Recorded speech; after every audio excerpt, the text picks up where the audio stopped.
Hello guys, welcome back to our channel Pariksha e classes. स्वागत है आप सभी का आपके अपने चैनल परीक्षा ई क्लासेस पर। Guys, as you know, DSSB के द्वारा पीजीटी की पोस्ट और वैकेंसीज अनाउंस की गई हैं एंड इन वैकेंसीज के लिए ऑनलाइन एप्लीकेशन फॉर्म 16 जनवरी से शुरू हो रहे हैं, जिसकी क्लोजिंग डेट 14 फरवरी 2025 रखी गई है।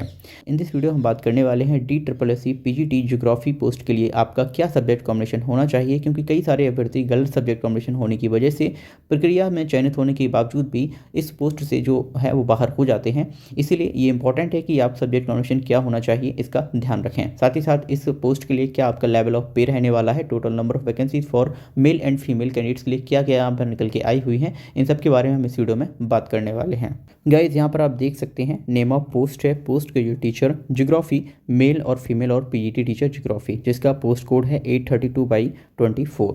नेम ऑफ डिपार्टमेंट की बात करते हैं तो directorate of education of new Delhi department है इसका, जिसमें आपका मेल कैंडिडेट्स के लिए टोटल नंबर ऑफ वैकेंसीज है 21 फॉर ज्योग्राफी सब्जेक्ट।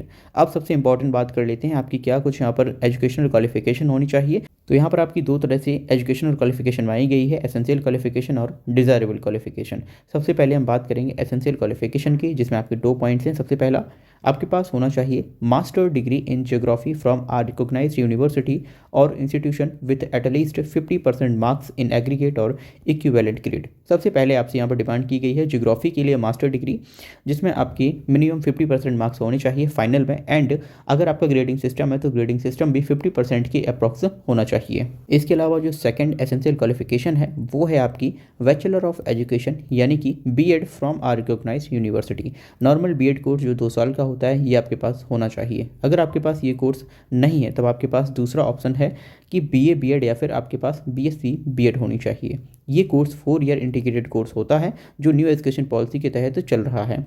यहाँ पर बीए और बीएड जो है वो मिलाकर 4 साल का इंटीग्रेटेड कोर्स बनाया जाता है। बीए एक्चुअली 3 साल का होता है और बीएड 2 साल का। इंटीग्रेटेड करने के बाद इनको 4 साल का कोर्स बनाया गया है, सेम इसी तरह बीएससी के लिए।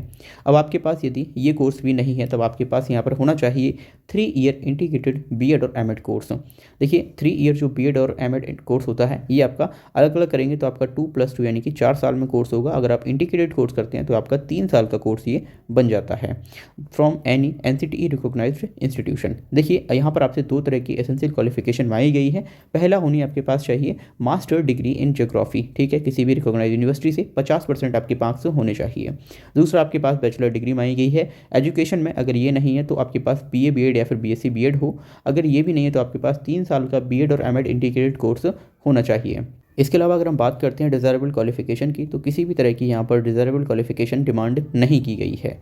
एक्सपीरियंस की बात करें तो आपका 2 तरह का एक्सपीरियंस है, एसेंशियल और डिज़ायरेबल, दोनों ही यहाँ पर नील रखे गए हैं। नाउ DSSB पीजीटी की पोस्ट पर आपका पे स्केल कितना रहने वाला है इसकी बात करते हैं। तो आपका जो पे लेवल है वो 8 रहेगा from according to 7th CPC, ठीक है, जो 7वां वेतन आयोग है उसके अकॉर्डिंग आपका पे लेवल 8 रहेगा, जिसमें आपको 47,600 रुपये से लेकर 1,51,100 रुपये का बेसिक पे दिया जाएगा। पहली सैलरी पर आपको 47,600 रुपये का बेसिक पे मिलेगा, जिस पर आपका HRA DA और अन्य जो अलाउंसेस हैं वो दिए जाएंगे, जिससे आपकी जो पहली सैलरी है वो 70,000 रुपये के आसपास बनकर आ जाएगी।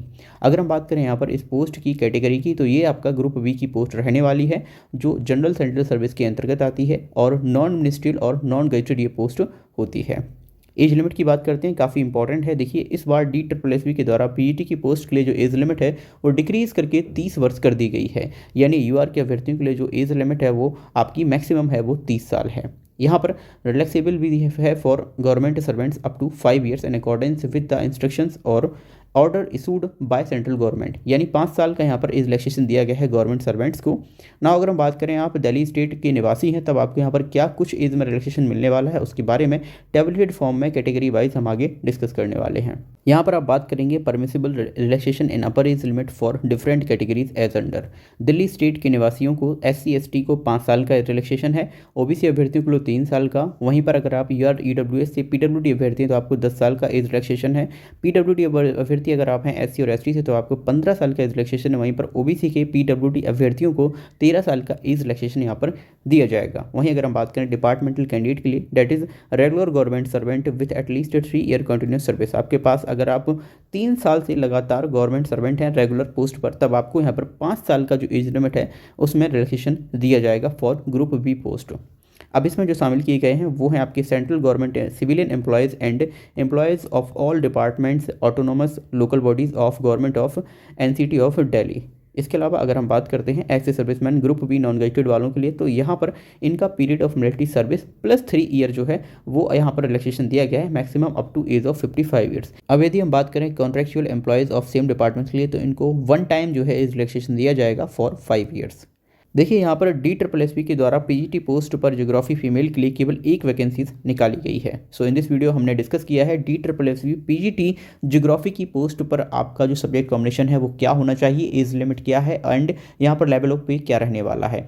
आई होप आपको वीडियो समझ आया होगा। यदि आप किसी और सब्जेक्ट के लिए सब्जेक्ट कॉम्बिनेशन के बारे में बात करना चाहते हैं या जानना चाहते हैं तो हमारे ऑफिशियल यूट्यूब चैनल की प्लेलिस्ट में जाकर आप ये वीडियोस देख सकते हैं। Thank you watching video. मिलते हैं अगली वीडियो में। किसी भी डाउट के लिए आप हमारे वीडियोज़ को कमेंट बॉक्स में लिख सकते हैं।